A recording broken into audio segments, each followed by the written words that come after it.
بسم اللہ الرحمن الرحیم۔ السلام علیکم۔ حضرت مسعود بن مخرمہ اور مروان فرماتے ہیں کہ حضور صلی اللہ علیہ وسلم صلح حدیبیہ کے موقع پر مدینے سے روانہ ہوئے۔ رستے میں ایک جگہ حضور صلی اللہ علیہ وسلم نے فرمایا کہ خالد بن ولید قریش کے سواروں کی ایک جماعت لے کر مقام غمیم پر حالات معلوم کرنے کے لیے آئے ہوئے ہیں، لہٰذا تم دائیں طرف کو ہو جاؤ۔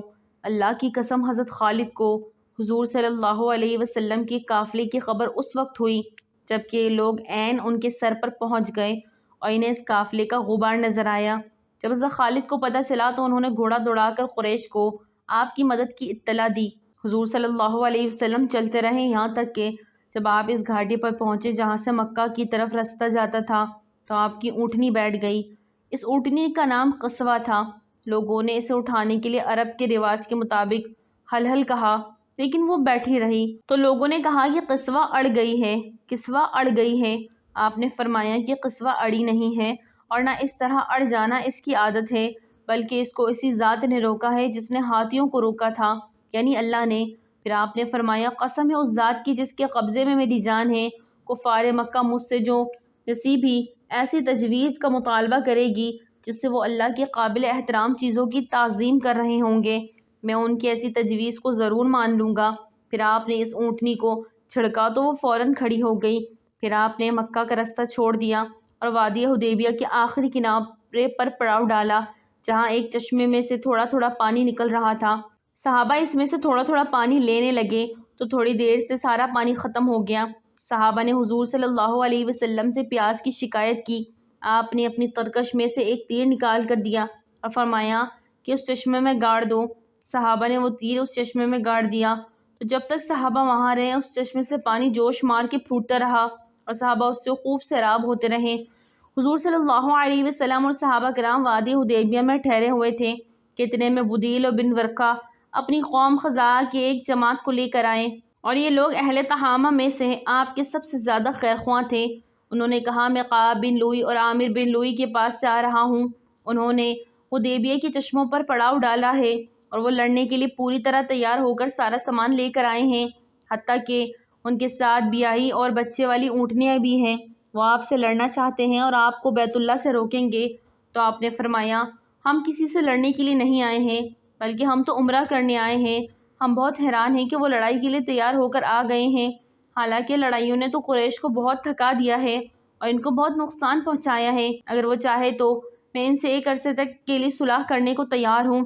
اس عرصے میں وہ میرے اور لوگوں کے درمیان کوئی مداخلت نہیں کریں گے اور میں اس عرصے میں دوسرے لوگوں کو دعوت دیتا رہوں گا۔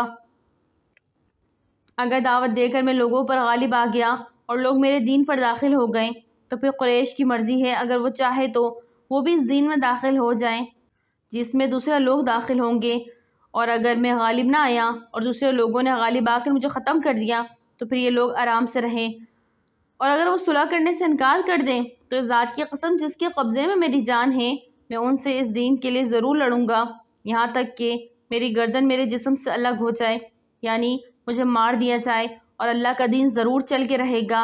حضرت بدیل نے کہا، آپ جو کچھ کہہ رہے ہیں میں وہ سب اہل مکہ کو پہنچا دوں گا۔ چنانچہ حضرت بدیل وہاں سے چل کر قریش کے پاس پہنچے اور ان سے کہا، ہم اس آدمی کے پاس سے آپ کے پاس آ رہے ہیں اور ہم نے اس کو ایک بات کہتے سنا ہے، اگر آپ چاہیں تو ہم اس کی بات آپ کو پیش کر دیں۔ اہل مکہ کے نادان قسم کے لوگوں نے کہا، ہمیں ان کی کوئی بات بتانے کی ضرورت نہیں ہے، لیکن ان میں سے سمجھدار لوگوں نے کہا، تم نے ان سے جو سنا ہے وہ ہمیں ضرور بتاؤ۔ حضرت بدیل نے کہا، میں نے ان کو یہ کہتے ہوئے سنا ہے اور ان کو حضور کی ساری بات بتائی۔ حضرت عروہ بن مسعود نے کھڑے ہو کر کہا، کیا میں تمہارے والد کا درجہ نہیں رکھتا ہوں؟ انہوں نے کہا، رکھتے ہو۔ عروہ نے کہا، کیا تم میرے لیے اولاد کی طرح نہیں ہو؟ انہوں نے کہا، ہاں اولاد کی طرح ہیں۔ عروہ نے کہا، کیا تمہیں میرے بارے میں کوئی شک یا شبہ ہے؟ انہوں نے کہا، نہیں۔ عروہ نے کہا، کیا تمہیں معلوم نہیں کہ میں نے اہل اکاس کو تمہاری مدد کے لیے آمادہ کیا تھا، لیکن جب وہ تیار نہ ہوئے تو میں اپنے گھر والوں اور بچوں اور اپنے موتی فرما بردار انسانوں کو لے کر تمہاری مدد کے لیے آ گیا تھا؟ انہوں نے کہا، ہاں معلوم ہے۔ عروہ نے کہا، اس آدمی نے یعنی حضور نے تمہارے سامنے ایک بھلی اور اچھی تجویز پیش کی ہے تو تم اس کو قبول کر لو اور مجھے اس سلسلے میں بات کرنے کے لیے ان کے پاس جانے دو۔ مکہ والوں نے کہا ضرور جاؤ۔ چنانچہ عروہ حضور صلی اللہ علیہ وسلم کے پاس گئے اور حضور سے بات کرنے لگے۔ حضور نے جو بدیل کو فرمایا تھا وہی آپ نے ان سے بھی کہہ دیا۔ تو اس پر عروہ نے کہا اے محمد، آپ یہ بتائیں اگر آپ نے اپنی قوم کو جڑ سے اکھاڑ پھینکا تو کیا آپ نے یہ سنا ہے کہ آپ سے پہلے عرب کی کسی آدمی نے اپنے خاندان والوں کو جڑ سے اکھیڑ دیا؟ اور اگر دوسری صورت ہو یعنی قریش تم پر غالب آ گئے تو میں تمہارے ساتھ قابل اعتماد اور وفادار لوگوں کا مجمع نہیں دیکھ رہا ہوں، بلکہ ادھر ادھر متفرق لوگوں کی بھیڑ ہے جو جنگ شروع ہوتے ہی تمہیں چھوڑ کر بھاگ جائیں گے۔ اس پر حضرت ابو بکر نے کہا تو اپنے معبود لات بت کی پیشاب کو چوس، کیا ہم حضور کو چھوڑ کر بھاگ جائیں گے؟ عروہ نے پوچھا یہ کون ہے؟ لوگوں نے کہا یہ ابو بکر ہے۔ عروہ نے کہا قسم ہے اس ذات کی جس کے قبضے میں میری جان ہے، اگر تمہارا مجھ پر وہ احسان نہ ہوتا جس کا میں اب تک بدلہ نہیں دے سکا تو میں تمہاری اس بات کا جواب ضرور دیتا۔ عروہ حضور سے گفتگو کرتے ہوئے حضور کی داڑھی کو ہاتھ لگانے لگتے اور عروہ کے بھتیجے حضرت مغیرہ بن شعبہ ہاتھ میں تلوار لیے سر پر خود پہنے ہوئے حضور صلی اللہ علیہ وسلم کے سرانے کھڑے تھے۔ جب بھی عروہ حضور کی داڑھی کی طرف ہاتھ بڑھاتے تو حضرت مغیرہ اس کے ہاتھ کو تلوار کی دستہ مارتے اور کہتے کہ حضور کی داڑھی مبارک سے اپنے ہاتھ دور رکھو۔ چنانچہ عروہ نے سر اٹھا کر پوچھا یہ آدمی کون ہے؟ لوگوں نے بتایا یہ مغیرہ بن شعبہ ہے۔ تو عروہ نے کہا او غدار، کیا میں تیری غداری کو ابھی تک نہیں بھگت رہا ہوں؟ یعنی تم نے جو قتل کیا تھا اس کا خون بہا میں ابھی تک دے رہا ہوں، اور تم نے مال لوٹا تھا اس کا تاوان اب تک بھر رہا ہوں۔ حضرت مغیرہ زمانہ جاہلیت میں ایک قوم کے ساتھ سفر میں گئے تھے، ان کو قتل کر کے ان کا مال لے کر حضور صلی اللہ علیہ وسلم کی خدمت میں آ گئے تھے اور مسلمان ہو گئے تھے۔ حضور نے ان سے صاف فرمایا تھا کہ تمہارا اسلام تو قبول ہے لیکن تم جو مال لائے ہو اس سے میرا کوئی تعلق نہیں۔ عروہ کا اشارہ اسی قصے کی طرف تھا۔ پھر عروہ حضور کے صحابہ کو بڑے غور سے دیکھنے لگا۔ وہ کہتے ہیں کہ اللہ کی قسم حضور صلی اللہ علیہ وسلم جب بھی تھوکتے تو اسے کوئی نہ کوئی صحابی اپنے ہاتھ میں لے لیتا اور اس کو اپنے چہرے اور جسم پر مل لیتا، اور حضور صلی اللہ علیہ وسلم جب انہیں کسی کام کے کرنے کا حکم دیتے تو صحابہ اسے فوراً کرتے، اور جب آپ وضو فرماتے تو آپ کے وضو کے پانی کو لینے کے لیے صحابہ ایک دوسرے پر ٹوٹ پڑتے اور لڑنے کے قریب ہو جاتے، اور جب آپ گفتگو فرماتے تو صحابہ آپ کے سامنے اپنی آوازیں پست کر لیتے، اور صحابہ کے دل میں آپ کی اتنی عظمت تھی کہ وہ آپ کو نظر بھر کر نہیں دیکھ سکتے تھے۔ چنانچہ عروہ اپنے ساتھیوں کے پاس واپس گئے اور ان سے یہ کہا کہ میں بڑے بڑے بادشاہوں کے دربار میں گیا ہوں، قیصر، کسریٰ اور نجاشی کے دربار میں گیا ہوں، اللہ کی قسم میں نے ایسا کوئی بادشاہ نہیں دیکھا جس کی تعظیم اس کے درباری اتنے کرتے ہوں جتنی محمد صلی اللہ علیہ وسلم کے صحابہ محمد کی کرتے ہیں۔ اللہ کی قسم حضور صلی اللہ علیہ وسلم جب بھی تھوکتے تو اسے کوئی نہ کوئی صحابی اپنے ہاتھ پر لے کر اپنے چہرے اور جسم پر مل لیتا، اور انہیں جس کام کا کرنے کا حکم دیتے اس کو وہ فوراً کرتے، اور وہ جب وضو کرتے اور ان کے وضو کا پانی لینے کے لیے ایک دوسرے پر ٹوٹ پڑتے اور لڑنے کے قریب ہو جاتے، اور وہ جب گفتگو فرماتے تو سب اپنی آوازیں پست کر لیتے یعنی خاموش ہو جاتے، اور تعظیم کی وجہ سے صحابہ آپ کو نظر بھر کے بھی نہ دیکھ سکتے، اور انہوں نے تمہارے سامنے ایک اچھی تجویز پیش کی ہے، تم اسے قبول کر لو۔ اس کے بعد بنو کنانہ کے ایک آدمی نے کہا مجھے ان کے پاس جانے دو، تو مکہ والوں نے کہا ضرور جاؤ۔ جب یہ آدمی حضور اور صحابہ کے قریب پہنچا تو حضور صلی اللہ علیہ وسلم نے فرمایا کہ فلاں آدمی ہے اور یہ اس قوم کا آدمی ہے جو قربانی کے اونٹوں کی بڑی تعظیم کرتے ہیں، لہٰذا تم جو قربانی کے اونٹ لے کر آئے ہو وہ اس کے سامنے کھڑے کر دو۔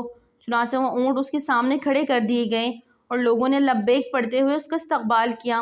اس نے جب یہ منظر دیکھا تو اس نے کہا سبحان اللہ، ان لوگوں کو تو بیت اللہ سے ہرگز نہیں روکنا چاہیے۔ تو اس آدمی نے اپنے ساتھیوں کو واپس جا کر یہ کہا کہ میں یہ منظر دیکھ کر آیا ہوں کہ صحابہ نے قربانی کے اونٹوں کے گلے میں قلادہ یعنی ہار ڈالا ہوا ہے اور ان کے کوہان کو زخمی کیا ہوا ہے۔ اس زمانے میں قربانی کے اونٹ کے ساتھ یہ دو کام کیے جاتے تھے تاکہ ان نشانیوں سے ہر ایک کو پتہ چل جائے کہ یہ قربانی کا اونٹ ہے، یعنی وہ لوگ عمرہ کے لیے تیار ہو کر آئے ہیں، اس لیے میری رائے نہیں ہے کہ ان لوگوں کو بیت اللہ سے روکا جائے۔ تو ان میں سے مقرظ بن حفص نامی ایک آدمی کھڑا ہوا اور اس نے کہا ذرا مجھے ان کے پاس جانے دو۔ لوگوں نے کہا ضرور جاؤ۔ جب وہ حضور صلی اللہ علیہ وسلم کے قریب آیا تو حضور صلی اللہ علیہ وسلم نے فرمایا یہ تو مقرظ ہے، یہ تو بڑا بدکار آدمی ہے۔ وہ آ کر حضور سے باتیں کرنے لگا کہ اتنے میں سہیل بن عمر آ گئے۔ معمر راوی کہتے ہیں کہ جب ایوب نے اکریمہ سے یہ نقل کیا ہے کہ جب سہیل بن عمر آئے تو حضور صلی اللہ علیہ وسلم نے ان کے نام سے نیک فال لیتے ہوئے کہا اب تمہارا کام آسان ہو گیا۔ معمر کہتے ہیں کہ زہری اپنی حدیث میں یوں بیان کرتے ہیں کہ سہیل نے کہا آئیے صلح نامہ لکھ لیتے ہیں۔ حضور صلی اللہ علیہ وسلم نے لکھنے والے کو بلایا اور اس سے فرمایا لکھو بسم اللہ الرحمن الرحیم۔ سہیل نے کہا مجھے تو پتہ نہیں کہ رحمان کون ہوتا ہے۔ صحابہ نے کہا نہیں ہم تو صرف بسم اللہ الرحمن الرحیم لکھیں گے۔ حضور نے فرمایا کوئی بات نہیں، بسمک اللہم لکھ دو، یہ وہ صلح نامہ ہے جس کو محمد رسول نے فیصلہ کیا ہے۔ تو سہیل نے کہا اگر ہم یہ مان لیتے ہیں کہ آپ اللہ کے رسول ہیں تو نہ ہم آپ کو بیت اللہ سے روکتے اور نہ ہم آپ سے جنگ کرتے۔ صلح نامہ میں وہ بات لکھی جاتی ہے جو فریقین تسلیم کرتے ہوں، اس لیے محمد بن عبداللہ لکھو۔ حضور صلی اللہ علیہ وسلم نے فرمایا اللہ کی قسم چاہے تم نہ مانو میں اللہ کا رسول ہوں لیکن محمد بن عبداللہ لکھ دو۔ حضرت زہری فرماتے ہیں کہ حضور کافروں کی ہر بات اس لیے مان رہے تھے کیونکہ قصوہ اونٹنی کے بیٹھ جانے پر آپ نے اللہ سے یہ عہد کیا تھا کہ کفار مکہ مجھ سے جون سی بھی ایسی تجویز کا مطالبہ کریں گے جس سے وہ اللہ کے قابل احترام چیزوں کی تعظیم کر رہے ہوں گے تو میں ان کی ایسی ہر تجویز کو ضرور مان لوں گا۔ حضور صلی اللہ علیہ وسلم نے اس سے فرمایا کہ صلح کی شرط یہ ہوگی کہ تم ہمیں بیت اللہ کا طواف کرنے دو۔ تو سہیل نے کہا کہ اگر آپ اسی سال بیت اللہ کا طواف کریں گے تو سارے عرب میں یہ بات مشہور ہو جائے گی کہ ہم مکہ والے آپ سے دب گئے، اس لیے آپ اس سال نہ کریں گے، اگلے سال کر لینا۔ چنانچہ یہ بات صلح نامہ میں لکھی گئی کہ اگلے سال طواف اور عمرہ کریں گے۔ سہیل نے کہا صلح نامہ کی ایک شرط یہ ہوگی کہ ہم میں سے جو آدمی بھی آپ کے پاس چلا جائے گا چاہے وہ آپ کے دین پر ہو آپ اسے ہمارے پاس واپس کر دیں گے۔ مسلمانوں نے کہا سبحان اللہ، یہ کیسے ہو سکتا ہے کہ وہ مسلمان ہو کر ہمارے پاس آئے اور اسے مشرکوں کے پاس ہم واپس کر دیں۔ اب یہ بات ہو ہی رہی تھی کہ سہیل بن عمر کے بیٹے حضرت ابو جندل بیڑیوں میں چلتے ہوئے آگے آ گئے۔ یہ مکہ کے نیچے والے حصے میں قید تھے، وہاں سے کسی طرح نکل کر آ گئے اور گرتے پڑتے مسلمانوں کے مجمع میں پہنچ گئے۔ سہیل نے کہا اے محبت میرا مطالبہ یہ ہے کہ صلح کی شرائط کے مطابق آپ سب سے پہلے مجھے یہ آدمی واپس کریں۔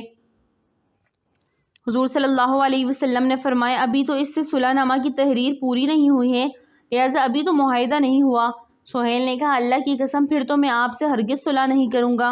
حضور نے فرمایا تم اسے میری وجہ سے ہی چھوڑ دو۔ سہیل نے کہا نہیں میں اسے آپ کی وجہ سے نہیں چھوڑ سکتا۔ حضور صلی اللہ علیہ وسلم نے فرمایا ایسا نہ کرو چھوڑ دو۔ سہیل نے کہا نہیں میں نہیں چھوڑ سکتا۔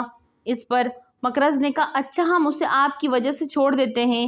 حضرت ابو جندل نے کہا اے مسلمانوں میں تو مسلمان ہو کر آیا تھا اور اب مجھے مشرکوں کی طرف واپس کیا جا رہا ہے، کیا تم دیکھ نہیں رہے ہو کہ میں کتنی مصیبتیں اٹھا رہا ہوں؟ اور واقعی نے اللہ کی طرف سخت مصیبتیں پہنچائی گئی تھیں۔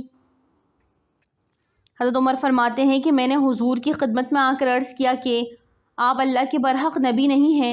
حضور نے فرمایا ہوں۔ پھر میں نے کہا کیا ہم برحق اور ہمارا دشمن باطل پر نہیں ہے؟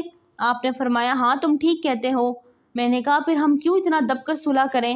آپ نے فرمایا میں اللہ کا رسول ہوں اور اس کی نافرمانی نہیں کر سکتا اور وہی میرا مددگار ہے۔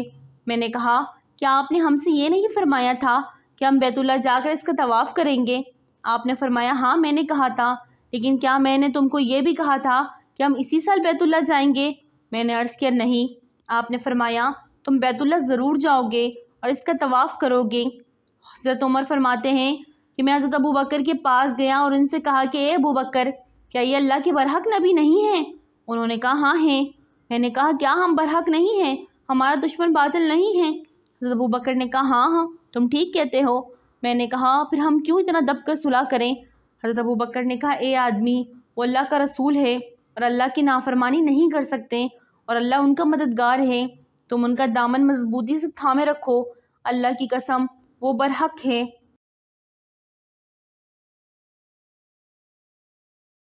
میں نے کہا کیا انہوں نے ہم سے یہ نہیں فرمایا تھا ہم بیت اللہ جا کر اس کا طواف کریں گے؟ انہوں نے کہا ہاں انہوں نے کہا تھا، لیکن کیا انہوں نے تم کو یہ بھی کہا تھا کہ تم اسی سال بیت اللہ جاؤ گے؟ میں نے کہا نہیں۔ انہوں نے کہا تم بیت اللہ ضرور جاؤ گے اور اس کا طواف کرو گے۔ حضرت عمر فرماتے ہیں کہ میں نے اپنی گستاخی معافی کے لیے بہت سے اعمال خیر کی۔ راوی کہتے ہیں کہ حضور صلی اللہ علیہ وسلم جب صلح نامہ کی لکھائی سے فارغ ہوئے تو آپ نے اپنے صحابہ سے فرمایا اٹھو اپنی قربانی ذبح کرو پھر اپنے سر مونڈ لو۔ راوی کہتے ہیں کہ اللہ کی قسم کوئی آدمی بھی کھڑا نہ ہوا حتیٰ کہ آپ نے یہ حکم 3 مرتبہ فرمایا۔ جب ان میں سے کوئی بھی نہ کھڑا ہوا تو حضور صلی اللہ علیہ وسلم ام سلمہ کے پاس تشریف لے گئے اور لوگوں کی طرف سے آپ کو جو پریشانی پیش آ رہی تھی وہ ان کو بتائی۔ انہوں نے کہا، اے اللہ کے نبی، کیا آپ یہ کروانا چاہتے ہیں؟ آپ باہر تشریف لے جائیں اور ان میں سے کسی سے کوئی بات نہ کریں بلکہ اپنی قربانی ذبح کریں اور اپنی نائی کو بلا کر سر مونڈ لیں۔ چنانچہ آپ باہر تشریف لائیں اور ان میں سے کسی سے کوئی بات نہ کی اور اپنی قربانی کو ذبح کیا اور اپنی نائی کو بلا کر اپنے بال منڈوا لیے۔ جب صحابہ نے دیکھا تو انہوں نے بھی کھڑے ہو کر اپنی قربانیاں ذبح کی اور ایک دوسرے کے بال مونڈنے لگے، اور رنج اور غم کے مارے یہ حال تھا کہ ایسا لگ رہا تھا کہ جیسے ایک دوسرے کو قتل کر دیں گے۔ پھر آپ کے پاس چند مومن عورتیں آئیں جن کے متعلق اسی وقت اللہ تعالیٰ نے یہ آیت نازل فرمائی۔ ترجمہ: اے ایمان والو، جب آئیں تمہارے پاس ایمان والی عورتیں وطن چھوڑ کر تو ان کو جانچ لو، اللہ خوب جانچتا ہے ان کے ایمان کو، پھر اگر جانو کہ وہ ایمان پر ہیں تو مت پھیرو ان کو کافروں کی طرف، نہ یہ عورتیں حلال ہیں ان کافروں کو اور نہ وہ کافر حلال ہیں ان عورتوں کو، اور دے دو ان کافروں کو جو ان کا خرچ ہوا ہے، اور گناہ نہیں تم کو کہ نکاح کر لو اور عورتوں سے جب ان کو دو ان کے مہر، اور نہ رکھو اپنا قبضے میں ناموس کافر عورتوں کے۔ چنانچہ اس حکم کی وجہ سے حضرت عمر نے اپنی 2 عورتوں کو طلاق دے دی جو مشرک تھی۔ ان میں سے ایک سے معاویہ بن ابی سفیان اور دوسری سے صفوان بن امیہ نے شادی کی۔ یہ دونوں حضرات بھی اس وقت تک مسلمان نہیں ہوئے تھے۔ پھر حضور صلی اللہ علیہ وسلم مدینہ واپس آ گئے۔ اتنے میں قریش کے ابو بصیر مسلمان ہو کر آپ کے پاس آ گئے۔ مکہ والوں نے ان کو واپس بلانے کے لیے 2 آدمی بھیجے۔ آپ نے ہم سے جو معاہدہ کیا ہے اسے پورا کریں۔ آپ نے حضرت ابو بصیر کو ان دونوں کے حوالے کر دیا۔ وہ دونوں ان کو لے کر وہاں سے چل پڑے، یہاں تک کہ ذوالحلیفہ پہنچ کر ٹھہر گئے اور کھجور کھانے لگے۔ حضرت ابو بصیر نے ان دونوں میں سے ایک سے کہا، اے فلانے، مجھے تمہاری تلوار بڑی عمدہ نظر آ رہی ہے۔ اس نے نیام سے تلوار نکال کر کہا، ہاں اللہ کی قسم، یہ تو بہت عمدہ تلوار ہے اور میں نے اسے بہت لوگوں پر آزمایا ہے۔ حضرت ابو بصیر نے کہا، ذرا مجھے دکھاؤ، میں اسے دیکھوں۔ اس نے تلوار ان کے حوالے کر دی۔ انہوں نے اس پر تلوار کا ایسا وار کیا کہ وہ وہیں ٹھنڈا ہو گیا۔ دوسرا وہاں سے مدینے کی طرف بھاگ پڑا اور دوڑتا ہوا مسجد نبوی میں داخل ہوا۔ حضور نے اسے دیکھ کر فرمایا، اس نے کوئی گھبراہٹ کی چیز دیکھی ہے؟ جب وہ حضور کی خدمت میں پہنچا تو اس نے کہا، میرا ساتھی تو مارا جا چکا ہے، اب میرا نمبر ہے۔ اس کے بعد ابو بصیر پہنچے اور عرض کیا، اے اللہ کے نبی، اللہ تعالیٰ نے آپ کا عہد پورا کروا دیا، آپ نے تو مجھے واپس کر دیا، اب اللہ تعالیٰ نے مجھے ان لوگوں سے چھٹکارا دلایا ہے۔ حضور نے فرمایا، اس کی ماں کا ستیہ ناس ہو، لڑائی بھڑکانے والا ہے، کاش کوئی اسے سنبھالنے والا ہوتا۔ حضرت ابو بصیر نے سنا تو وہ سمجھ گئے کہ اب بھی اگر مکہ سے ان کو لینے آیا تو حضور ان کو واپس کر دیں گے۔ چنانچہ وہاں سے چل کر سمندر کے کنارے ایک جگہ آ پڑا۔ راوی کہتے ہیں کہ حضرت ابو جندل بن سہیل بن عمر مکہ والوں سے چھوٹ کر حضرت ابو بصیر کے پاس آ گئے۔ اس طرح قریش کا جو شخص بھی مسلمان ہوتا اور حضرت ابو بصیر سے جا ملتا۔ چند روز میں یہ ایک مختصر سے جماعت ہو گئی۔ اللہ تعالیٰ کی قسم، ان لوگوں کو جب خبر لگتی کہ قریش کا کوئی تجارتی قافلہ ملک شام جا رہا ہے تو اس پر ٹوٹ پڑتے اور ان کو قتل کر دیتے، ان کا مال لے لیتے، حتیٰ کہ کفار قریش نے پریشان ہو کر حضور کی خدمت میں اللہ تعالیٰ کا اور رشتہ داری کا واسطہ دے کر آدمی بھیجا کہ اس سے بے سری جماعت کو اپنے پاس بلا لے تاکہ یہ معاہدے میں داخل ہو جائے اور ہمارے لیے آنے جانے کا رستہ کھلے، اور اس کے بعد جو بھی آپ کے پاس آئے گا اسے امن ہے، ہم اسے واپس نہ لیں گے۔ چنانچہ حضور صلی اللہ علیہ وسلم نے آدمی بھیج کر ان کو مدینے بلوا لیا۔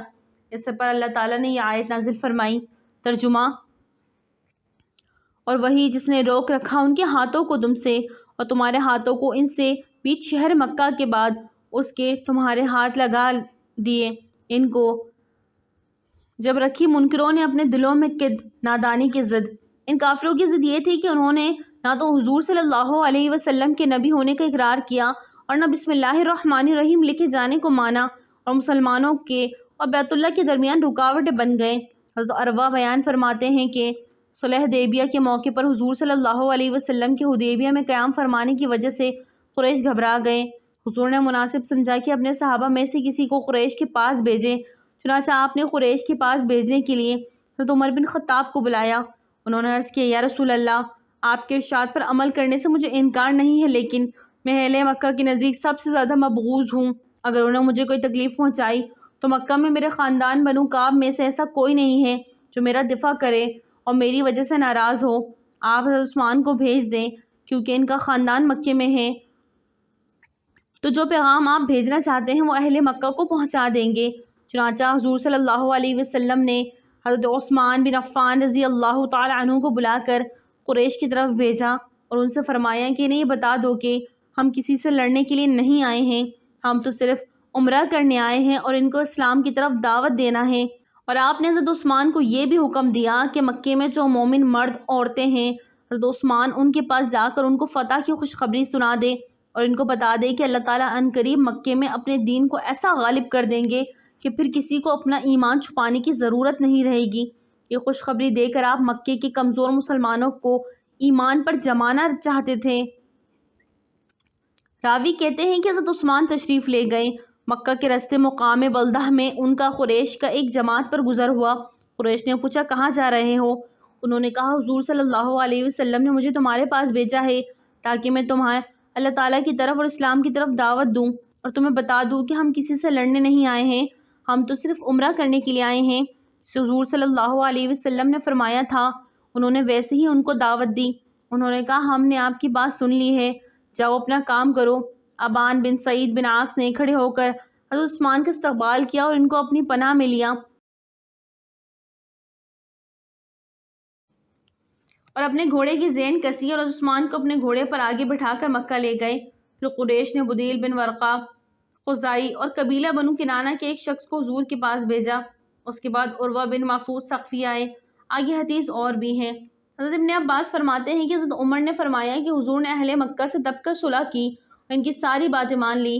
اگر حضور کسی اور کو امیر بنا کر بھیجتے اور وہ اس طرح کرتا جیسے حضور نے کیا تو میں اس کی نہ تو کوئی بات سنتا اور نہ مانتا۔ آپ نے ان کی یہ شرط بھی مان لی تھی، جو مسلمان ہو کر مسلمانوں کے پاس جائے گا مسلمانوں سے واپس کر دیں گے، اور جو مسلمان نعوذ باللہ کافر ہو کر کافروں کے پاس جائے گا کافر اسے واپس نہیں کریں گے۔ حضرت ابوبکر صدیق فرمایا کرتے تھے کہ اسلام میں فتح حدیبیہ سے بڑی کوئی فتح نہیں۔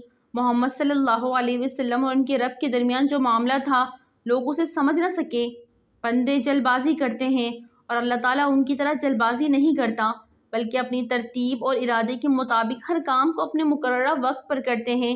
یہ منظر بھی میرے سامنے ہے کہ حجۃ الوداع کے موقع پر حضرت سہیل بن عمر قربان گاہ میں کھڑے ہو کر قربانی کی اونٹنیاں حضور کے قریب کر رہے تھے اور حضور صلی اللہ علیہ وسلم ان کو اپنے ہاتھ سے ذبح کر رہے تھے۔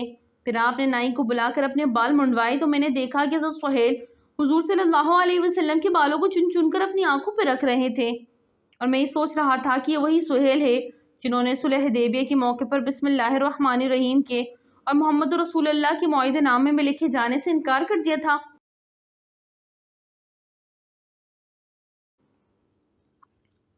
یہ دیکھ کر میں نے اس اللہ کی تعریف کی جس نے ان کو اسلام کی ہدایت دی۔ سبحان اللہ۔ ویڈیو اچھی لگے تو لائک کریں، چینل کو سبسکرائب کریں اور دعا میں یاد رکھیں۔ السلام علیکم۔